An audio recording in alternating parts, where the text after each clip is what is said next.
Kamusta naman po kayo nung na-visit niyo na si PRRD, di ba?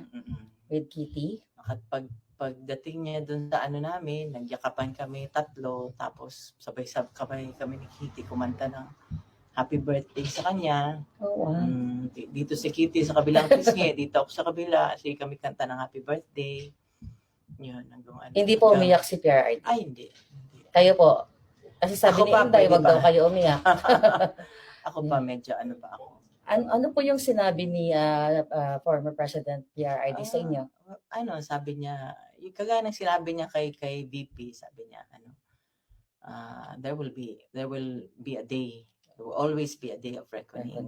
Yeah. Tsaka sabi nga niya, kinote niya nga sa Psalms 91 verse 8. Yeah.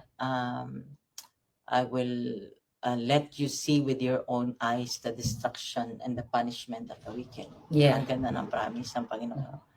So very positive po si PRRD. Ano yung parang pinaka-importanting mensahe niya sa inyo nung time na nag-visit kayo sa kanya? Nung kinwentuhan ko kasi siya kung anong nangyayari sa labas, sabi ko, ikaw na ayaw mong ipaalam, ayaw mong magpa-istorbo tuwing birthday mo, natutulog ka lang. Ngayon buong mundo ang nagse-celebrate ng birthday. Yeah, birthday niya. So, tuwang-tuwa naman siya. Oo. So, masaya siya. Nagbanggit ba siya na, like personal messages sa Pilipino, mga kababayan natin? Sabi niya, salamat sa suporta at sa pagmamahal. As usual, sabi niya, mahal niya ang lahat ng ang mga Pilipino sa buong mundo, sa Pilipinas at sa labas ng bansa. Saan mang parte ng bansa, mahal niya. Yun naman talaga Imiski na ng presidente siya. Mas minahal pa nga niya ang Pilipino. Yeah. At ang Pilipinas. Yeah.